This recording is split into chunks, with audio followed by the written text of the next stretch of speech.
Hello everyone and welcome to my channel, and today I'll be reading a Muichiro ex listener by me. So let's get into it. Muichiro had no idea of your true feelings. The ones that you hid behind a smile and a laugh whenever you met. The two of you were newly dating. Things are a little bit different between the two of you. A little bit shakier than most relationships. With him being a demon slayer and you having that unstable life of yours. Things are a little bit weird, but you were getting used to it. And you loved him, and he loved you. So beyond all of that, your love still held. Life may be against you in some ways, but it wasn't like your love would just truly disappear after all of this. But the thing is, with him and the nature of his job, he's always very busy, and there are many things you feel like you can't tell him. Things that would make you feel like a burden to him. What with him having to deal with so much? You don't want to add more into it. You feel like he'd be better off not knowing. Like he'd be better off not caring about any of the things you went through. They were not really that important, and for you, they just seemed like another thing that you would be adding onto his plate. One more thing that he didn't need. So why would you do that to him? You weren't so cruel as to do this. But it appears, in one way or another, the actions that you take to deal with this would inadvertently cause him pain, whether you tell him or not. You didn't know that, of course.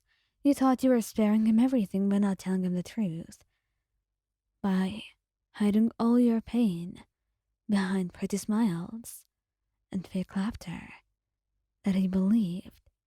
He had no reason to believe that you were lying to him in the first place, so he never suspected that anything could be amiss.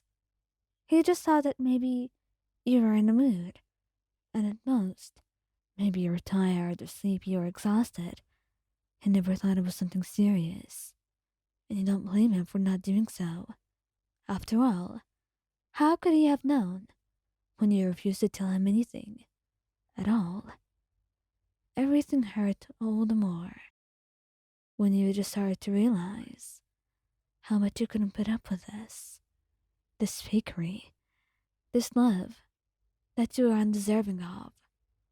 Muichiro was selfless with you, always putting your needs above his. And he was selfless with everyone too, always making sure that they're protected, that they're safe.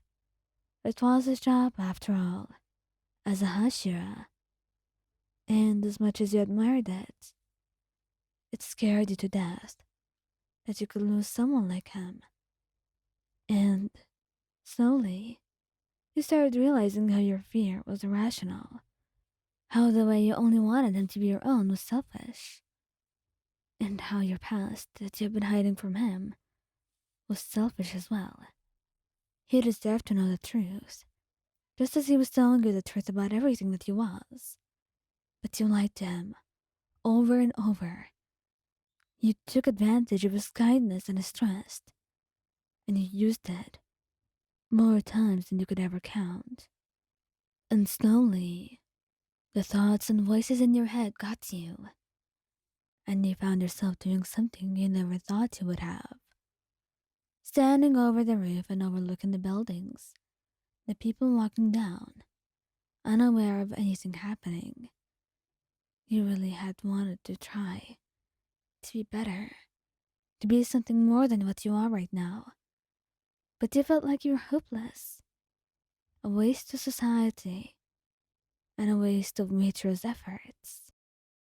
He'd better find love elsewhere, just not with you, because you would never be good enough for him, no matter what he said. And as you took one step forward, you heard someone talk, a familiar voice. Ryan, stop that! What are you doing? He yelled, trembling, and he looked back. Muichiro, what are you doing here? You asked in a panicked voice. Trembling and pale, he couldn't have seen you like this. What was he going to think?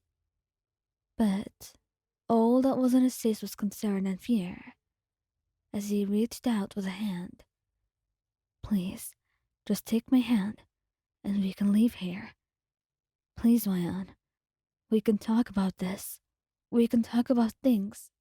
I promise whatever it is, I will try to fix it. He said in a panicked voice, begging you not to do this, begging you to listen to him, to give him a chance that he wanted so desperately.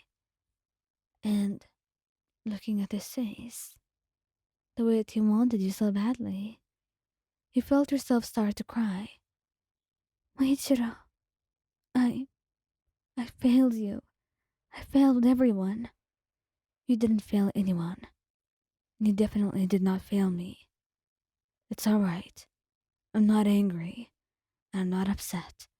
I mean, I am upset, but only for you. Now come on. Take my hand. And you took it. After a bit of hesitation, and after seeing him, you decided you couldn't leave the world yet. You couldn't leave Muichiro like this. And he immediately took you in his arms, holding you tightly, letting out a shaky breath in relief, and hugging you as tightly as you could. Oh God, I almost lost you, Ayan. What were you trying to do? You really just wanted to leave me? To leave everyone? Why? You don't know. I lied to you. I lied about everything. You don't know who I am. I don't care about your past, Ayan, he said, cupping your face in his hands and looking firmly into your eyes. I don't care where you come from, what you've done, and what you might do right now, because I know you. I know who you are. No matter what happened in the past, I know you, and I know you love me. I know you're kind and caring, and you wouldn't do anything bad, even if you did before. I believe in you. So please, Wayan, don't treat your life as if it's something cheap, he said. And looking at him, you cried a lot more, hugging him tightly and melting into his arms. You were scared, but you knew that no matter what, he would be there with you, because he made a point, and he knew Muichiro would always stand by you no matter what you've done.